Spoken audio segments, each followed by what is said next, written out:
Good afternoon. Calling this meeting of the Tax Committee to order for January 25th, 2023. Welcome, everybody. Thanks for being here. We do have a quorum of the committee present. Our first order of business is to approve the minutes. Vice Chair Norris, did you have a minute to approve, or did you have a chance to check out the minutes from January 24th? I did have a minute to look at them. I think they're in good order, so I will move the minutes from the January 24th meeting, Chair Gomez. Perfect. Vice Chair Norris has moved the minutes. Is there any discussion to the motion? Not seeing any. All those in favor, please say aye. Aye. Any opposed, please say no. Despite that dissent, motion carries, and the minutes from January 24th are adopted. So we have two bills in front of us today that are related to student debt. I'm going to invite Representative Herr up to the testifiers table. Representative Herr, welcome back to Tax Committee. We miss you in taxes and property taxes, so we're thrilled to see you here before us today, bringing back a bill that we heard last term. So that I don't do some big rant at the end, I'm just going to up front kind of reiterate some of the things that I said yesterday, which are... Thank you, Madam Chair. I see the GOP is well, actually, you know, since I'm the tax chair, nothing that I ever say is painful. There's actually nothing ever wrong with my statements from this seat, but thank you for your input. I rather quite enjoyed it. That's better. Thank you, Representative Davids. Yeah, so I think that this is another example of a system that's broken, the system of higher ed and higher ed funding. What we've seen certainly in the recent decades is the cost of higher education just going up and up and up. And at the same time that there's increasing pressure on young people to get college degrees. We get told it's like it's the way to, you know, kind of improve your economic position, and that's true, right? That's borne out in the data. But higher education is increasingly less accessible to people who have lower incomes, and you know, we're putting young people in these positions of having to decide whether to take on massive amounts of debt or forego a higher education, which again, we're told is the way forward. And so I'm grateful for us, you know, hearing this bill and for Representative Herr bringing it forward again. But this is another one of those situations where we need to take a comprehensive look at the whole system and see what we can do to make sure that today's young people have, you know, a similar opportunity to those in decades past who were able, you know, I hear a lot from folks who say, hey, you know, I was able to have a part-time job and pay for my tuition, my fees, my books, and that's just not the case anymore. So with that, I will turn it over to Representative Herr. Thank you so much. Thank you, Chair Gomez and committee. I am happy to be back in front of taxes. I do miss taxes. I know a lot of people don't look at taxes as fun, but I do, and I love taxes and property taxes, and at least I get to still do pensions this year. So good to be back in front of all of you on this side of the table, and I appreciate the time to hear House File 443, which is a bill that seeks to increase the maximum student loan credit. And as Chair Gomez stated, this is a really important bill. When our current student loan tax credit was included in the 2017 Omnibus bill, Minnesota was the first in the nation to act at the state level. At that time, we were trying to address our nation's crushing student loan debt issue, which was $1.36 trillion at that time. And in just 5 years, the amount has increased to $1.75 trillion. So student loan debt is projected to only increase. I'm not sure how many of you on this committee know this, but Chair Davids actually was the person who led this work and around this innovative student loan work. And I want to build on his legacy and the work that he has done, and I want to acknowledge that the work that he put into this. I vote aye. And what I want to do is that, you know, Chair and members, that I'd like to, with this bill, we want to modify the existing student loan tax credit in 3 ways. And the first is that I'd like to see the increase of the maximum credit from $500 to $5,000. And we all know that in tax credits, it's money back into the pockets of individuals. So instead of issuing them a check, this is pretty much as good as putting money back into their pockets. Increase the income-based phase out from $10,000 to $50,000, and also modified the earned income limitations. And so, that means that people, depending on their level of income, will get some kind of credit for this up to a certain income level. And so those are the modifications that are being looked to be made. In 2019, there were 50,000. I'm just going to provide a little bit back. I'm sure you all already know this, but since these were the only two bills being heard, I'm going to give a little bit more background and statistics on some of this. But in 2019, 50,900 Minnesotans benefited from the current credit. And under this new bill, there would be 132,400 additional Minnesotans would be eligible. And in Minnesota, student loan borrowers totaled 775,600, owing $27.1 billion. That's just Minnesota's numbers. The average student loan debt load is $30,894 for state students. So students who have to take out private debt is usually a lot more than I saw, anywhere from like $8,000 to $10,000 more if you have private loan debt. Nearly a quarter of the students' loan borrowers live in rural communities across the state. Addressing the exploding student loan debt is not just about relief, but it is also an equity issue. Black and African American college graduates owe an average of $25,000 more in student loan debt than white college graduates. 4 years after graduating, 48% of black students owing an average of 6% more than they borrowed. Hispanics and Latino students are the second most likely to borrow high amounts from private sources, so they're not even doing the federal and what is available to them. 69.4% of Hispanic and Latino students who use private loans borrow $40,000 more than the average of about $30,000. Addressing this issue matters because studies have shown that student loan debt has negative impacts on home ownership, marriage, and birth rates, enrollment in postgraduate education, and increases the probability of parental cohabitation for longer periods post-graduation. I want to focus on one particular point, and that is birth rates. I'm sure that many of you in different communities you've been on have heard from the demographer about what is happening here in Minnesota, is that we are not having as many children to sort of fill the need for our workforce shortage problem. This issue will only get worse if we do not do anything to attract and retain young, educated workers. Whether you went to a private college or you went to school in state or out of state or took out public or private loans, what this bill does is encourage those who are college educated to move to Minnesota to work, live, spend, start a family, and thrive.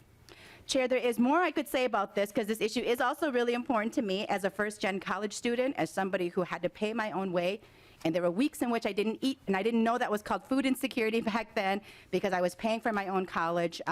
There's so much more I could say about why this type of bill is important to encourage people to go to college and how do we help them afterwards. But we have a lot of testifiers here today, and with your permission, I would like to turn it over to my first testifier. Absolutely. Thank you very much for that, Representative Herr. I forgot to do the actual thing that we do in committee, and so I just want to move that House File 443 is laid over for possible inclusion in a future omnibus tax bill. Thank you. And just before we move to testifiers, Representative Swedzinski, did you have a question? If it's sort of a general bill kind of like discussion question, we're going to hold it till after the testifiers, but you're welcome to go ahead. Okay, sounds good. Will do. All right, so first is Adam Thompson here. Welcome. Could you come up, introduce yourself for the record, and go ahead with your testimony? Thanks so much for being here. Welcome to the Tax Committee.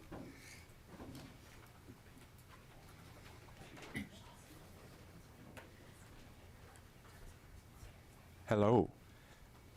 Chair Gomez and members of the committee, thank you for having me today and taking the time to listen to me. For the record, my name is Adam Thompson. I grew up in Apple Valley. I went to Apple Valley High School, and I live back in Apple Valley today. I'm also an alumnus of Winona State University, and I'm here to testify in favor of Representative Herr's House Bill 443. In 7th grade, I got not roped into, but I got into the AVID program, and from 7th grade on, I knew I wanted to attend a 4-year university, that I wanted to stay in Minnesota, and I wanted to be a first-generation college student in my family. But I also knew that the university had to be affordable. I had a great experience at WSU at Winona, and it's one of the most affordable universities in our state, but I still had to take out quite a significant amount of student loans to help pay for the education, even while I was still working in the undergrad.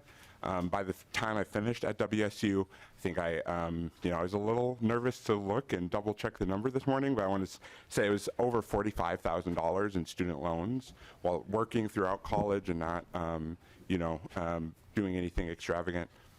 I feel very fortunate that my education at Winona State has given me great opportunities, like testifying before you guys today, and also working with Minnesota in during the initial response to the pandemic and the testing and vaccine program. But my student loan debt is just really a constant financial consideration. It makes it really hard to plan for the future, make decisions on buying a house, getting a car, where to live, having a family.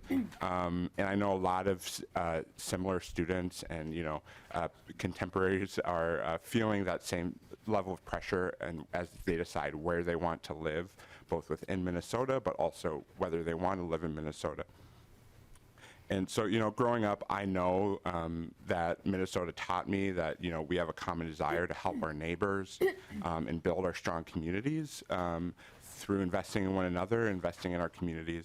And, that's why I'm excited to support Representative Herr's bill. This obviously is not going to wipe out the student loan debt crisis in any means, but it would make a substantial difference in a lot of lives like mine and make it easier as I make the next decisions to invest in Minnesota. Thank you. Great. Thank you so much for being with us. We appreciate your testimony.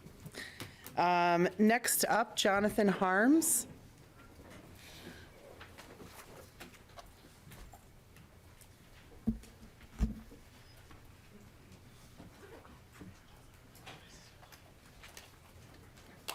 Welcome to the committee. Thanks so much for being here. Please just introduce yourself and go ahead with your testimony. Chair Gomez, members of the committee, thank you for the opportunity to speak. My name is Jonathan Harms, and I'm a young homeowner speaking in favor of student debt relief. Financially speaking, I was actually one of the lucky ones when I left college with an education degree.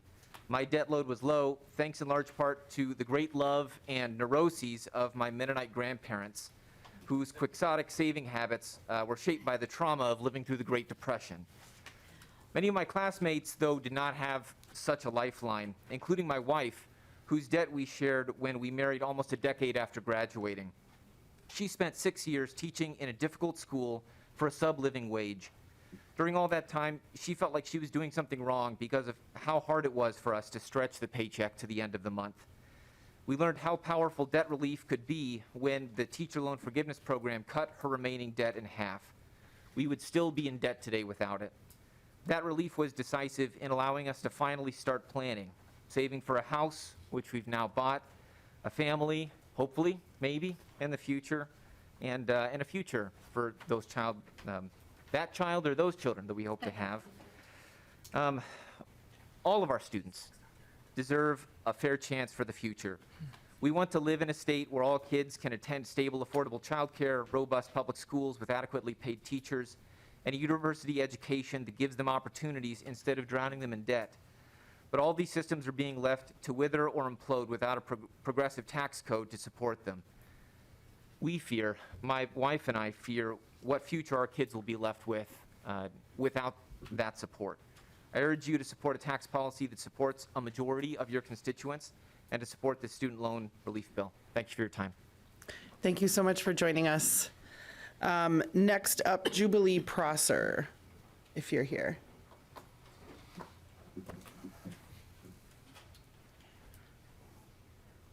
Welcome to the committee. Thanks for being here. Thank you. I love your hair. Thank you. Okay. My name is Jubilee Prosser. I live in Ward 1 of Minneapolis. I graduated from Augsburg University. Can you all hear me okay? Okay. I graduated from Augsburg University 5 years ago with a Bachelor of Science in Biology. I am also part of the Young Adult Coalition from Isaiah, or Faith in Minnesota, and I fervently support the reducing of student loans in any and all capacities. Despite applying for numerous scholarships before heading to college, receiving many of them, even a presidential scholarship from Augsburg University itself, which sounds incredibly prestigious and is in fact one of the largest scholarships that they provide for their students besides offering a full ride. I still have $28,000 in student loans just from an undergraduate degree. In order to pay off my student loans within the next 15 years, I have to pay the same amount monthly that I'm paying for rent in a city that is experiencing a crisis of unaffordable rent, by the way. So this is a lot of money. Each month, like many of my peers, my generation, millennials, and Generation Z, many of my peers, I struggle to fail to save monthly and contribute to retirement for myself due to paying for groceries, transit, healthcare, and other essential living expenses. So student loan debt gets put to the back burner. Even before Biden has relieved us of interest rising, it's on the back burner. I'm paying the minimum payments. I fear that student loans will become are a fixed part of my life for decades to come and will inform all my decisions. One of the testifiers before me spoke of decisions like planning to have a child, planning to purchase a house. All these important, essential parts of our lives are influenced by $28,000 of debt. Some of my peers have up to $80,000 of debt. So me and my peers, the millennials and Generation Z, have seen the rising cost of education in part because we haven't seen state investment to fund the public solutions to our problems. While so many corporations are making record profits, this is really disheartening to see. Thank you so much for listening to me today and understanding the urgency of student loan relief. Some of you may have people in your lives who are feeling this burden right now. And I urge this committee to raise the revenue for our lives in general, including student loans. And raising the revenue for our lives includes numerous things, including a good transit system, fully funding education for me and my peers' future children, for grandchildren, childcare, buy-in for Minnesota healthcare, all of these important things essential to us living our lives. Thank you so much for your time. Thank you so much for being here and for your testimony. We appreciate it. Representative Hunter Cantrell. Do I call old former representatives representative, or do I call? No, I'm you looking call to them representative. yeah. Okay, that's what I thought. You call former chairman. We'll just Just to clarify. TBD. Madam Chair, you're the boss. We're always a chair now.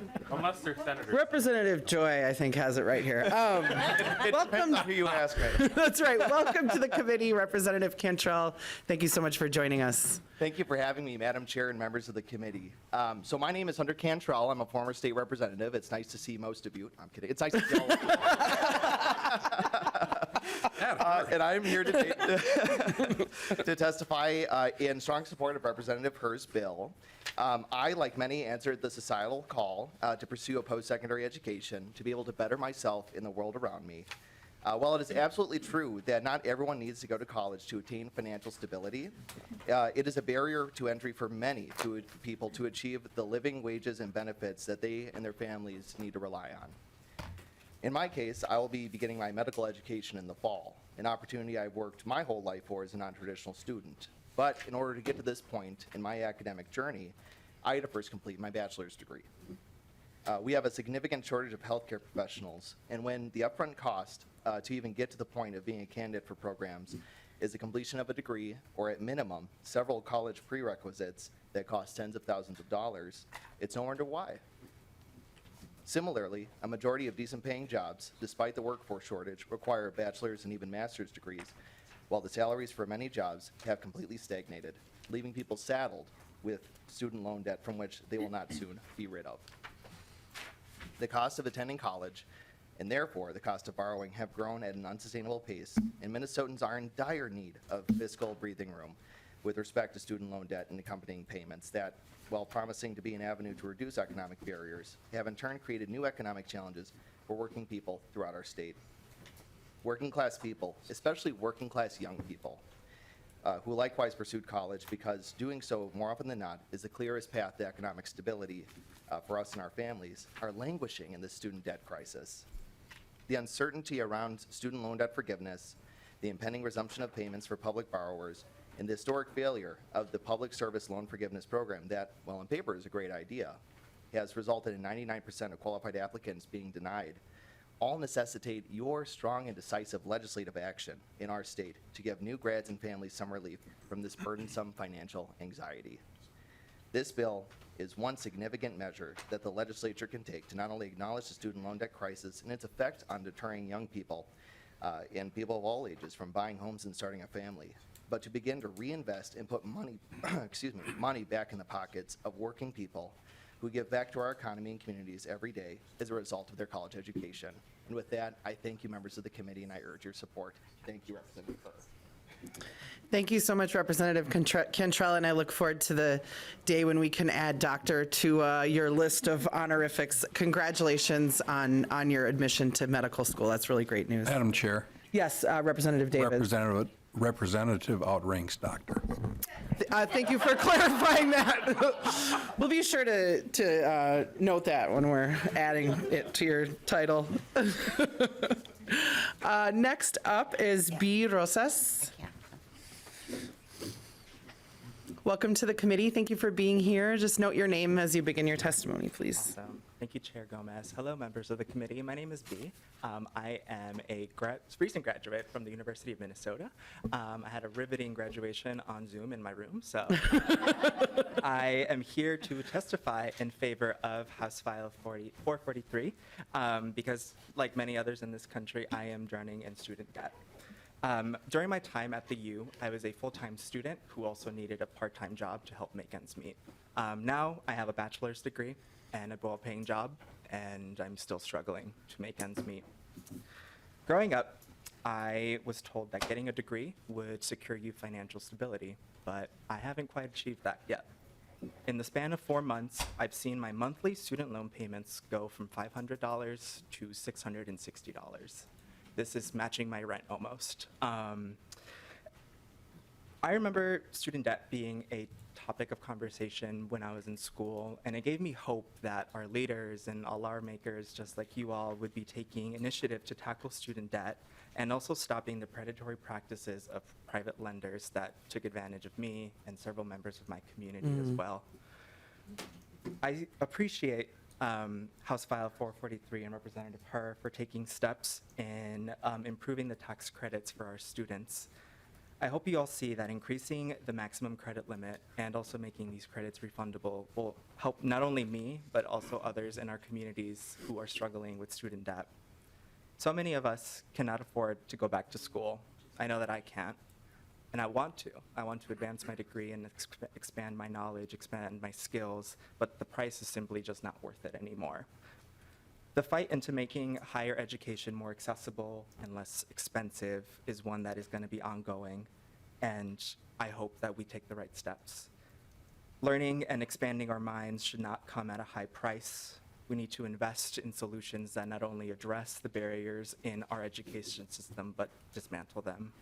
We must invest in our students who thought that going to school would provide stability, but instead has provided uncertainty. I urge you to pass House File 443. Thank you for the time. Thank you for joining us and for your testimony. We appreciate it. Next on the agenda, or next on my list of testifiers is Marcellus Ifonlaha or Laja. Please correct me on your name when you come up. Thanks for being here. Welcome to the committee.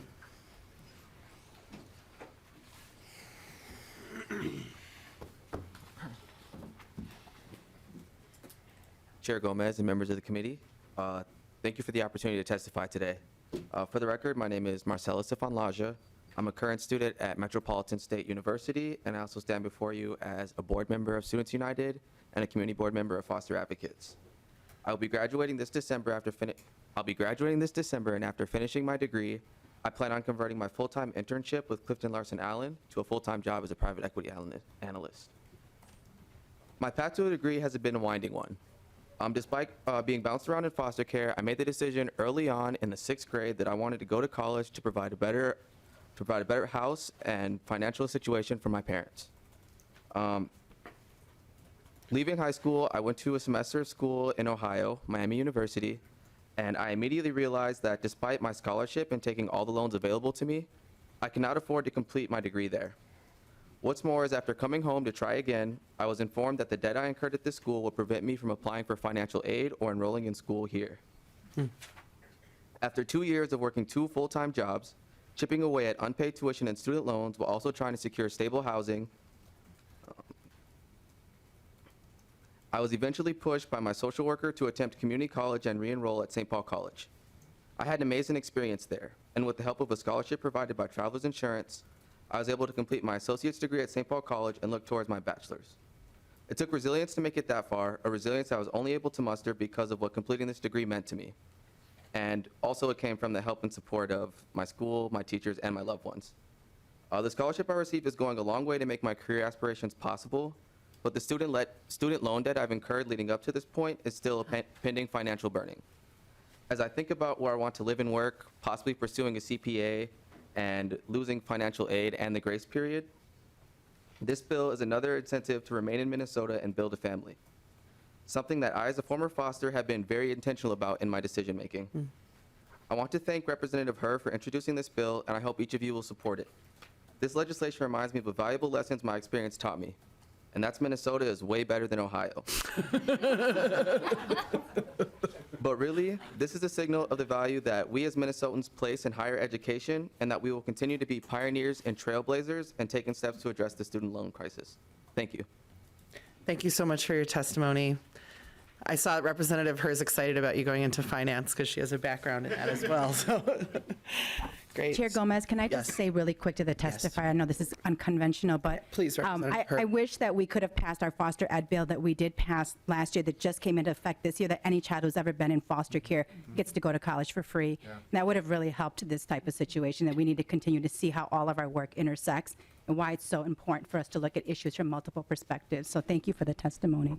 Thank you so much for mentioning that, Representative Herr. That was a really incredible bill that we were able to pass, and I can just say that, you know, I was the chair of the Preventing Homelessness Division for the last 2 years, and one of the things that I learned in that committee that has stuck with me is that of people who are 16 to 24 years old who are experiencing homelessness, 60% of them have been in foster care. And so it just really, it matters a lot to our state's health and future, not just to these individuals, but to us collectively, that we make sure that we support people who have been in that system.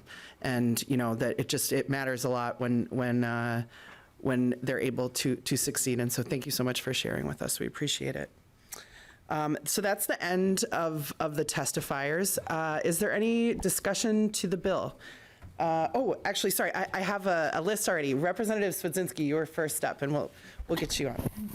Thank you, Madam Chair. Just kind of looking at the bill, so would it only be that the tax credit only applies to a certain percentage of the interest payments, or will it go after principal as well? Representative Herr, we can certainly toss that to Mr. Klayman if you'd like. We can do that. And I just want to say, though, that from my understanding of the bill, because I've carried this for 2 years, that it's up to $5,000. So let's say like most of these students will pay way more in student loans than $5,000. Right. So the credit you get is up to $5,000. And I don't know if that's broken up between like the interest or the principal part of it, but maybe our staff can add on to that. Mr. Klayman? Madam Chair and Representative, I believe it's student loan payments, so it would be whatever payment you're making, which would be the principal and interest payment, and then that would be subject into the 4 limitations that are part of the credit, and then as proposed to be modified. Representative Swedzinski. Thank you, Madam Chair. Is there any matching? So I'm just kind of, as it's developed, could you just principally use the $5,000 credit to make your payment? So let's say your payment is $5,000. You would receive $5,000. Is there any in money as far as does the student or former student have any of their own money that goes into their payments, or is it all funded by the state? Representative Herr, again, we can go to Mr. Klayman if you'd like. Representatives, thank you, Chair Gomez and Representatives Swedzinski. So I guess the answer, the question is not as clear. I mean, it's like any other tax credit that you would get for, so like you're already paying your loan. I don't know how the taxes will be done in the back end, but you would identify how much you've paid in student loans, and then that would go towards like when you do your taxes. So it's not like if they reimburse, if you get 5,000 tax rate, you have to put in another additional 5. You've already paid it in your school loan payment. So I don't know if maybe that's clear, but maybe if staff, if this understanding is different than that. Mr. Klayman? Yep, Madam Chair, Representative, yeah, I'm not sure I'm clear on the exact question. Okay. Maybe Representative Swedzinski, if you could clarify a little bit. Thank you, Madam Chair. So my question is whether or not the student actually has to pay, like if your total yearly student loan payment is $5,000, so the total amount that you write, do you qualify for reimbursement for the state for the entire $5,000 under this bill? Mr. Klayman? Madam Chair, Representative Swedzinski, so it would, I believe that would depend on how the other limitations under the student loan credit would play into things. So, and maybe a good kind of way to sort of look at that is if you look at the table on page 2 of the House Research Summary, it kind of ties together all those different limitations. So you could certainly have, if you made 5,000 in payments, you might qualify for the maximum credit, or you might not. For instance, there's an income phase out, so you might not necessarily be able to take the credit for the full 5,000. And you could get phased down to 0 on that as well. And so there are a few other limits that would apply too. But yeah, so it would be, you kind of would start with the total amount of student loan payments that you made, and then you look at all the other limitations. You take the lesser of all those limitations, and then that's your credit amount. Representative Swedzinski? Thank you, Madam Chair. And then is there a lifetime cap? So like, let's say I had $100,000 in student loans, and if this bill would pass, and my payment was, for simplicity's sake, over the next 20 years, my payment would be $20,000, and that would pay off my student, and my income all stayed within the parameters of the bill. Would this essentially pay off your, could this program, as stated, pay off your entire interest and principal loan over those 20 years? Representative Swedzinski. Mr. Klayman, my apologies. Madam Chair, Representative Swedzinski, that's an interesting question. I think I'd want to go and just kind of crunch some of those numbers to see if, because my suspicion is you kind of have to sort of hit the nail on the head, in terms of how much income you're making, the number of payments you're making, what your credit is, in order to get that. You're almost talking about like 100% subsidy on that. So I would need to go back and look at that to provide a detailed answer to the question. But. Thank you, Madam Chair. And just to kind of, so a follow-up. So it's not. So my question's been answered, but it's not this is not a question of helping with interest rates. This is, you're going to not only pay the interest, but also the principal. So not only are we, we're subsidizing on higher education directly to the institution, but then we're potentially going to pay essentially. And so this could be, you want to add a doctorate, you want to kind of pay all the way through. If you're kind of hit that thing right, you essentially could get your whole education paid for on the taxpayer's dime 100%. That could occur. Mr. Klayman. I don't know if that was a question or a statement. Was that a statement? I think that, I'm guessing that's, I think I'm correct in that assumption, and if I'm off base, I guess that's just, yeah, it just seems interesting. So thanks. Yeah, well, I'm going to go to Representative Hurt. Representative Anderson, you're on my list. I just do want to mention that you just talked, Representative Swedzinski, about the contribution, like basically that the state pays for some of higher education as well as doing this. But part of the issue with the increasing cost of tuition is that both the state and federal portions of higher education that they cover have dropped precipitously over especially the last 20 years. Mm-hmm. And so what was typical, was that that the feds and the state kicked in to support people getting higher education. And since 1999, state spending has declined 33% in real terms, and tuition has grown 4 times faster than inflation since 1970. And so, the sort of the underlying conditions, although the state does contribute to offset the cost of higher education, it really just hasn't kept up with reality, with either with inflation or in just kind of keeping that percentage of contributions steady over time. Representative Herr. And I think that that's a really good question. So Chair Gomez, Representative Swazinski, I think that if you just look at the pure math of it, because I think that student loan terms are usually 10, 15. I think that when I graduated, it was only 10 year, you had to repay back your loan, but I've seen up to 30-year terms now.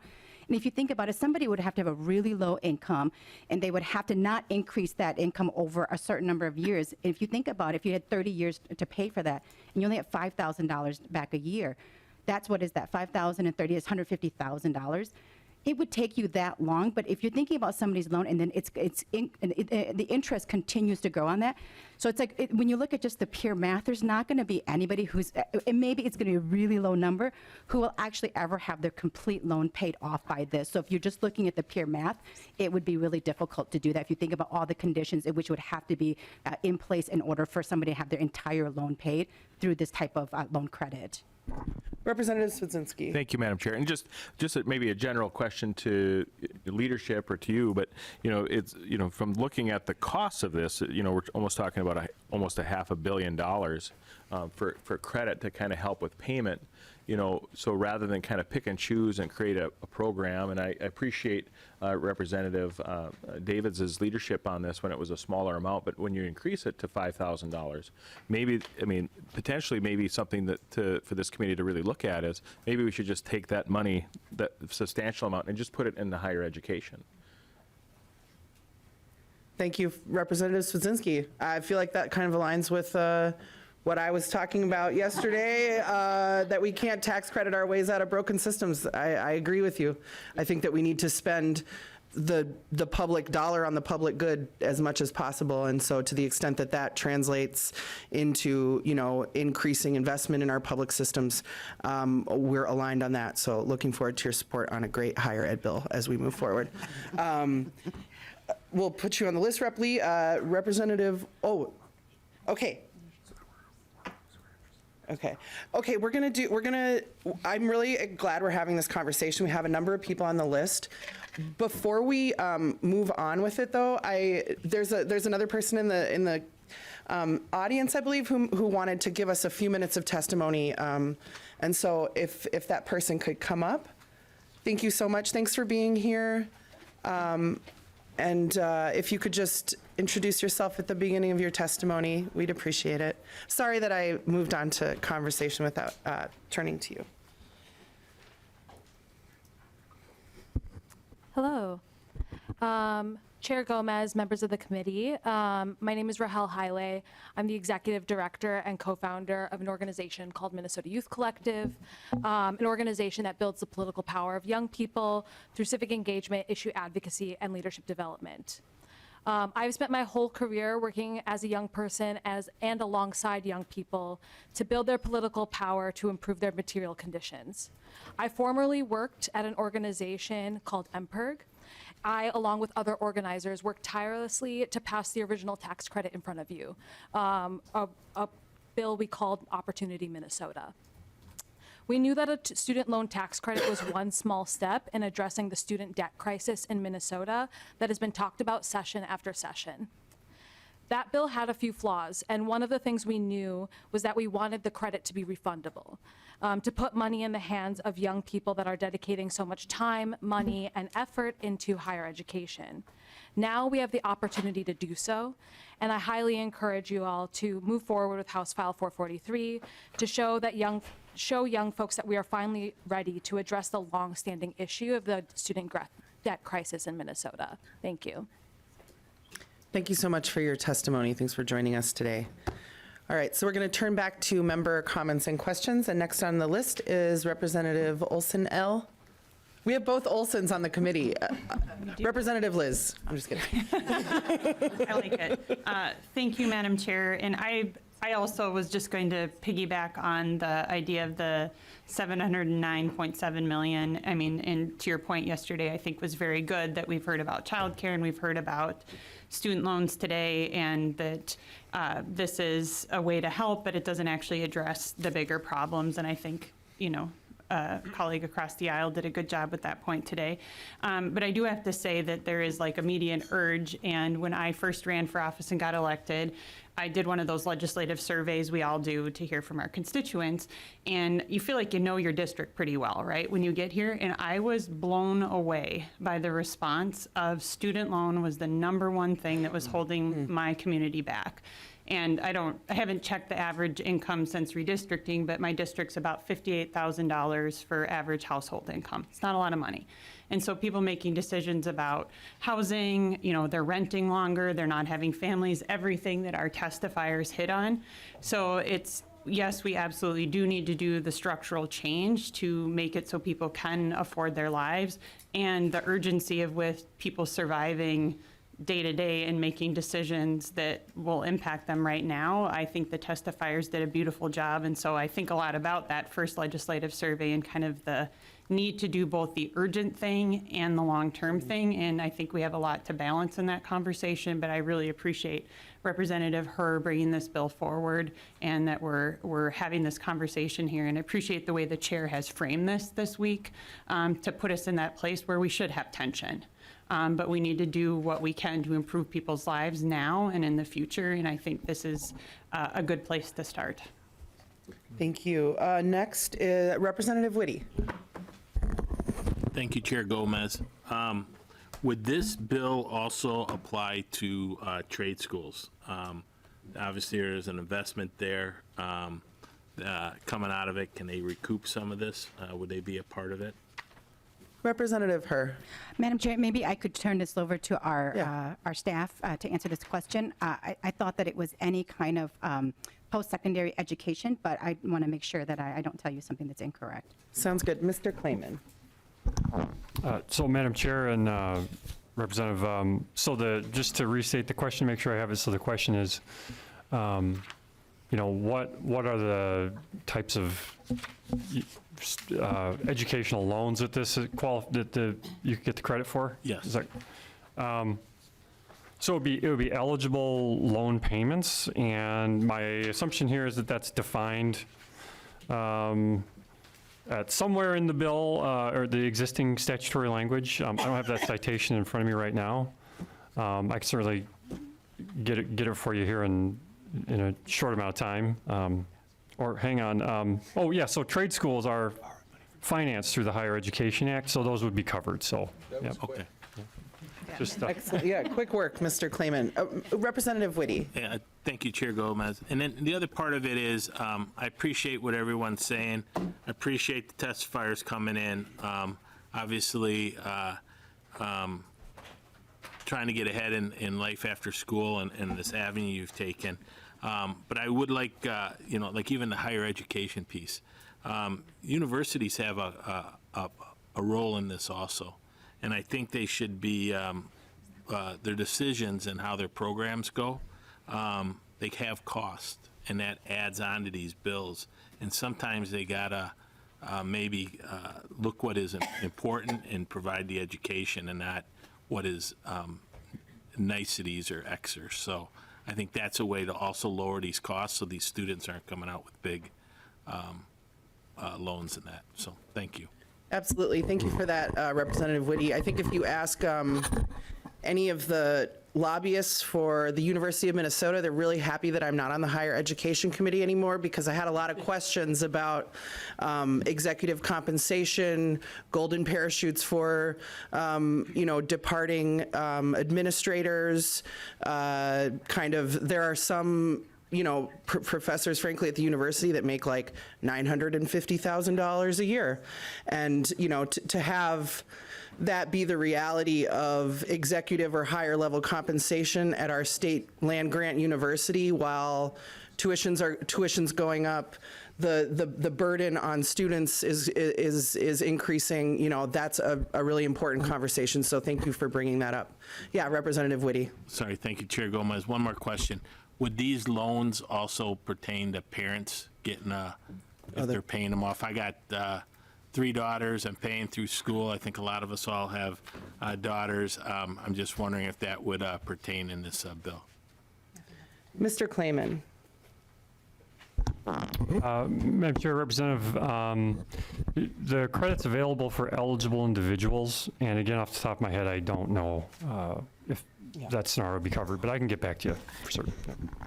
Thank you, Representative Woody. And I do, this is actually, our other researcher is out this week, so Mr. Clayman's kind of pinch hitting for Mr. Williams. He's sort of our corporate tax guy, so we thank you for helping us through this, and we'll just have to follow up maybe if there's a couple of these details that we have to clarify.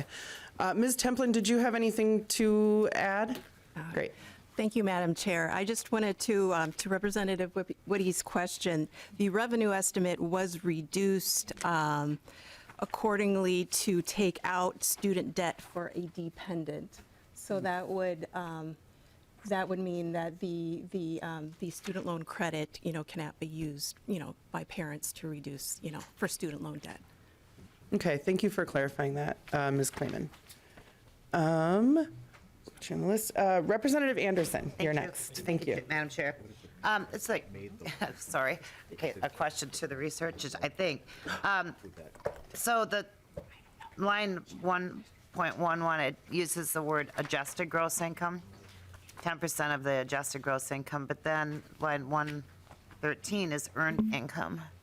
And why are we using 2 different terms? And earned income is essentially wages before any adjustments. Mr. Right? Clayman? Madam Chair and Representative Anderson, yes, that's correct. So there's the phase out uses adjusted gross income. So that's like an income threshold for the phase out on the credit. And then the earned income provision, that relates to, I guess to step back a little bit, so you have to have some amount of earned income in order to qualify for the credit. So, in other words, you have to be working and earning wages in order to get the credit. So that's a second limitation that's under there. So they apply, I guess, to 2 different sets of limitations, and for 2 different reasons. Representative Anderson? Thank you, Madam Chair. But you would have, okay, I guess I understand. You wouldn't have any adjusted gross income if you didn't have any earned income. Mr. Clayman? Madam Chair, Representative Anderson, yes, that's correct. Well, yes, if you had no adjusted gross income, you'd have no earned income. Yeah, correct, yeah. So, or the other way around, okay. Representative Anderson? Thank you, that's all I had. I just wanted to clarify why there's 2 different terms. Yeah, Okay, thank you. Yeah, and it sounds like Mr. Clayman will look into that and follow up. Good question, thank you. Representative Joachim? Thank you, Madam Chair. I just wanted to thank Representative Herr for bringing this bill forward. Funny enough, our son had stopped by back at our house because he still gets some mail there to pick it up, and he's usually not politically active, but he said, Mom, I've been reading some stuff, and I have a question for you. I want your opinion. And I go, what about? And he goes, how come we just don't pay for college? And we talked about how we used to pay for 2-year college and tech college, and how we're starting to look back at that again. And the cost of college, because he also said, I know you were able to wait tables and pay for your college, and I worked all summers and I couldn't do that. You guys helped me out.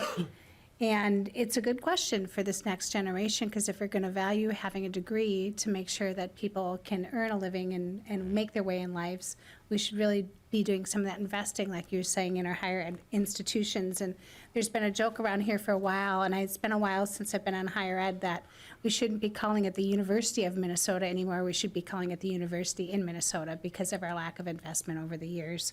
But I understand wanting to make sure that students have a skin in the game, but if you look at compounding interest and the fact that the credit's limited at only 17% of a taxpayer's earned income, it would be really hard to hit what somebody called that sweet spot. I think it'd be very rare for kids to be able to hit that, especially since most public loans are 6% or more, and then private loans go way up from that. And I think our researcher just slipped me a good good indicator, because like I said, I haven't been in higher ed for a while, that on average, public university students take out a loan of $30,000. So college is getting a lot more expensive than when we were kids, and I know I'm aging myself, but gone are the days where you can just work even full-time, or it used to be full-time in the summer and it got you halfway there. Not anymore. So I think this is one piece of the puzzle, working on it from both ends, and it's kind of a yes and. So thank you, Representative Furr. There wasn't really a question in there, but I just wanted to make a comment. Thank you, Madam Chair, for the ability to. Thank you, Chair Joachim, appreciate it. Representative Lee. Thank you, Chair Gomez, and thank you to Rep. Herr for bringing this really important bill in front of our committee. I also want to especially thank our testifiers today. I especially want to call out Mr. Thompson. I'm so proud of him for being an AVID student and also making his way to college. Some folks may not know AVID is a program for students where you are identified either in middle school or high school, and you are very promising and really bright, but you might come from circumstances that make it impossible for you to go to college. And so I want to thank Mr. Thompson for sharing his story, and Rep. Herr for highlighting the importance of this very, very small tax credit. I want to note, right, a lot of our students in college and grad school actually, go hungry, like Rep. Herr said. And so I know this because I worked hard to make sure that our state agencies administering SNAP also reach out to college students and grad students so they know they are eligible, because that is a real concern. And this is a credit, so we have to remember these students are working and they use their wages to pay ahead and collect this money later. And so I just want to make those points and thank all of the witnesses who testified today. Thank you, Representative Lee. One other thing, again, not to go back to my work on the homelessness committee, was I didn't realize, I think, how many students are facing really severe housing insecurity. So in addition, to that, it's kind of like the economic realities that face every working class person face, or that those are the same things that our college students are facing. And I think it's something that we don't often think about, is how many people who are enrolled in education or in higher education institutions face, problems getting food, paying their rent, maintaining their place of residence. So thank you for bringing that up. Representative Wiener. Thank you, Madam Chair. I'd like to thank the testifiers for bringing up a couple very valid points. And the one that kind of stuck out here is predatory lending. And also the responsibility of the colleges. The expectation of having a college degree and using it, getting done with college, and now not being able to apply that to a viable job. And the responsibility of those colleges, I think, weighs pretty heavily. So I do appreciate those discussions today. Thank you, Representative Wiener. Representative Elkins.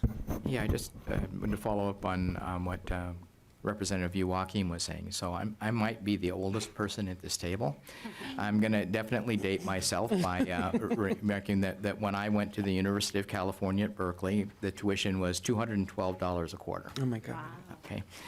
So in today's dollars, that would be I just looked it up, $1,438. That's, you pay a lot more than that to go to Normandale College right now. Yeah, that's right. So we actually have a Cal Alumni Association here. We call ourselves the Frozen Bears.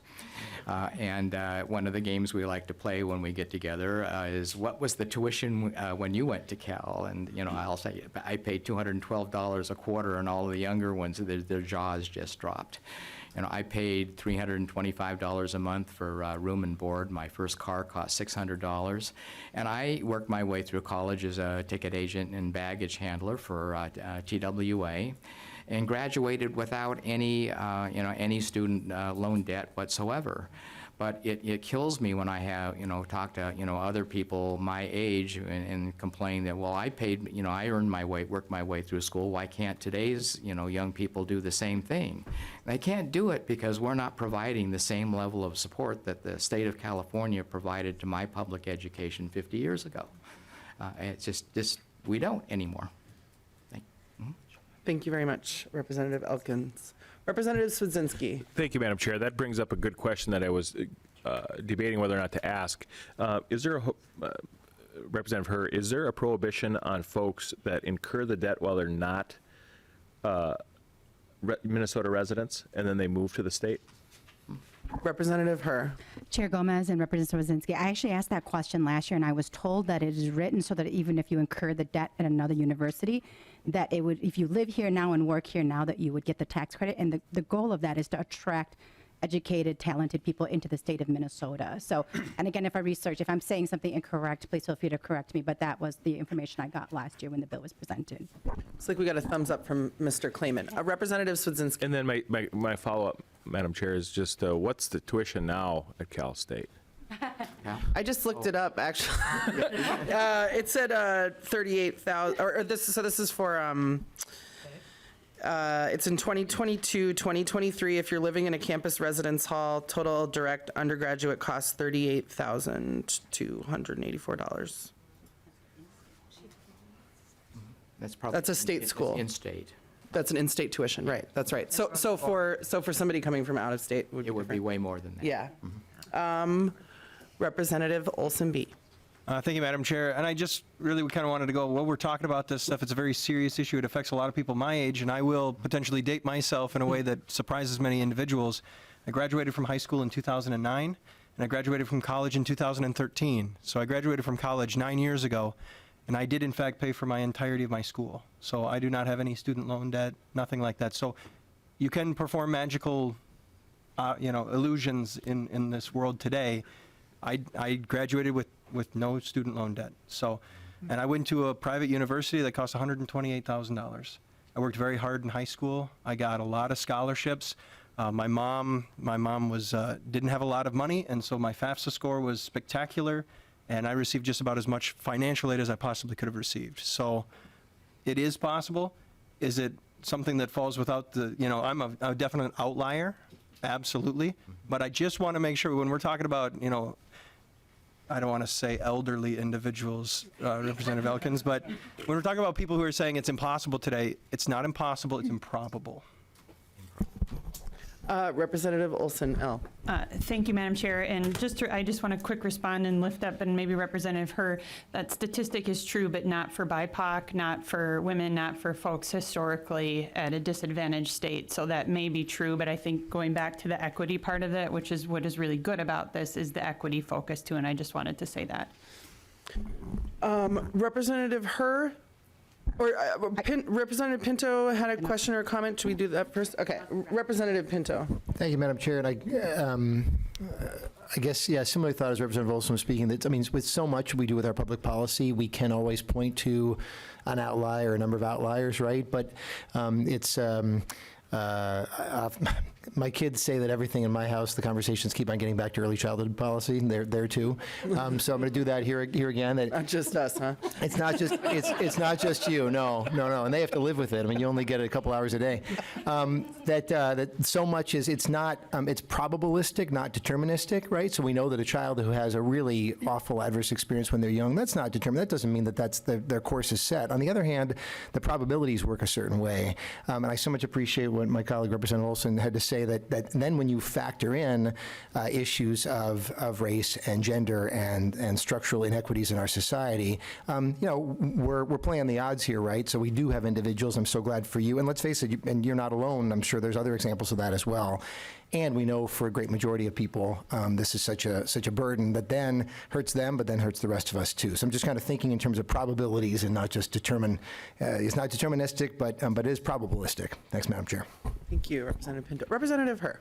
Thank you, Madam Chair, and thank you, committee, for such a robust conversation and the comments. I am very open to however this bill needs to be adjusted. I know that the fiscal note for this is really big, but I think that this is a really big problem for us to tackle. But I am willing to have conversations about what adjustments need to be made in order for us to get this across the finish line.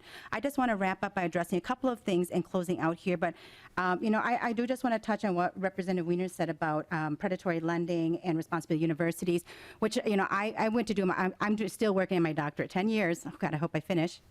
And when you go through those classes, that they do incorporate financial education in a lot of freshmen, especially when they come in. But I also think that this is where it's really important to support Representative Hassan's bill on financial education before you graduate college, right? That's a bill I carried my first biennium here, and she's done an amazing job these last 4 years. Also to Representative Olson Bees, kudos to you and congratulations on being able to do this. And, I'm sure you worked really, really hard, and I want to make sure that you know that, we recognize that. But I also want to be very clear, that's when whole systems work, right? When you do see that somebody comes from a low-income background or has challenges, that when all of the ways in which financial aid works, whether it is grants and scholarships and, all of those put together pays for someone's education, that's how it should work. But it doesn't work like that for the majority of people. And so, we do have to look at why it is that some people are able to and some aren't. My children will graduate with no school loans, and they've been going for a long time. I wish they would just finish.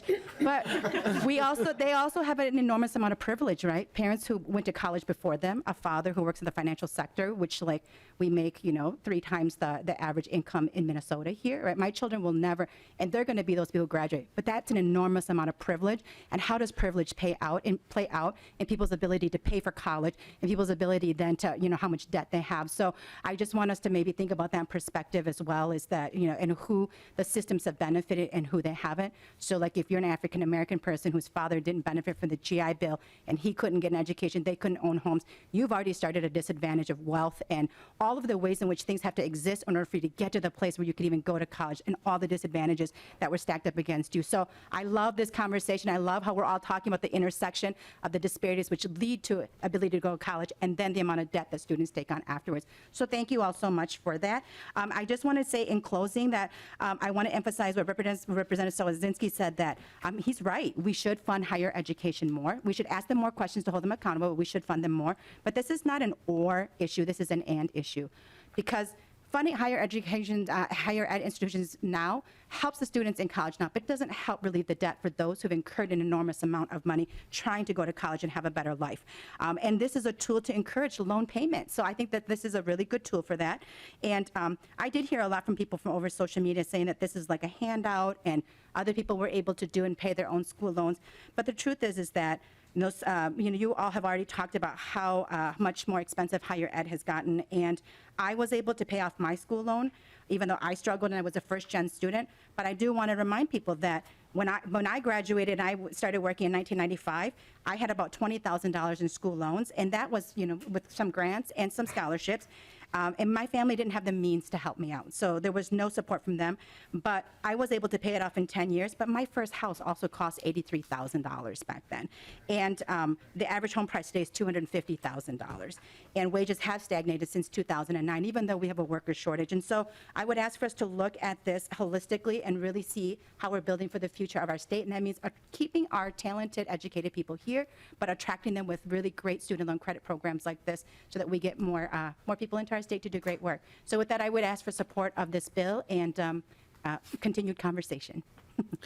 Great. Thank you so much, Representative Herr. And thanks to all of the testifiers who came. We really appreciate you sharing about how this issue impacts you. And, just really, as you can see, I think that, having your voices here just really contributed to a really rich conversation among members. And so we thank you for setting us off on that path. And thanks to the members for a great conversation. And with that, House File 443 is laid over for possible inclusion in the omnibus tax bill. Our next bill, welcome to the committee, Representative Herr, is House File 754. This one will probably be a little quicker, I would imagine, but please tell us about your bill. Thank you, Chair Gomez, and thank you, committee members. I hope that this, generates a ton of conversation too, but it's a pretty simple bill. This is the tax conformity bill. It makes permanent the student loan conformity that you all already passed and us as a body passed already last week. This bill expands on the tax conformity bill we passed, and it extends its provision beyond the December 31st, 2025 expiration date. So I do have a couple of testifiers here, I think, for this bill as well, and if I will go ahead and yield the time to them. Perfect. I would like to move that this bill is laid over for possible inclusion in a future omnibus tax bill. Yeah, so I have one person on my list, Axel Kylander, if you want to come forward, and then if there's others, we'll do a call once this testifier is completed.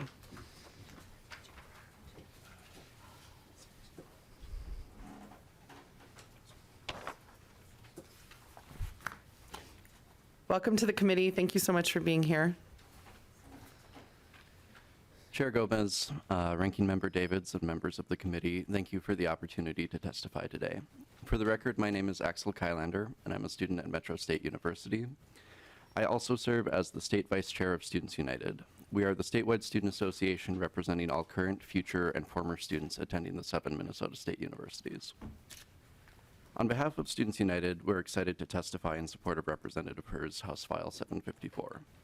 This summer, President Biden and the U.S. Department of Education announced plans to cancel $10,000 in student loan debt for borrowers earning $125,000 or less per year.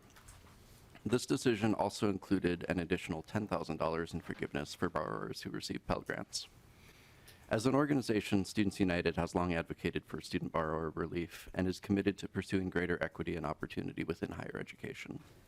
President Biden's program represented significant progress toward that goal and was welcome news for the more than 43 million Americans burdened by student loan debt. While President Biden's program is currently being challenged in court, it's our hope that the program will be found constitutional. Student borrowers across our state were facing uncertainty, however, until the legislature passed a tax conformity package. Without this bill, the student loan forgiveness was going to be considerable or considered taxable income. This was especially frustrating because Pell Grant recipients would have been liable for an even greater tax burden. We're deeply grateful for each of you, the Senate and Governor Walz, for taking quick action to address this issue, but we know that we could be in a similar position in the future. Without this permanent fix, student borrowers could once again be thrown into uncertainty and chaos, and that's why we appreciate Representative Her bringing this bill forward. We urge the committee to include this in the final tax bill for this session. Thank you. Thank you very much for being with us. Is there anybody else who wishes to testify on House File 754? I'm not seeing any. Is there any discussion to the bill? All right. I think we exhausted all of our discussion on the previous item. So any final words for us, Representative Her? Chair Gomez and members, this bill is pretty simple, so I do ask for your support. I think one of your staff used this as conformity bonus.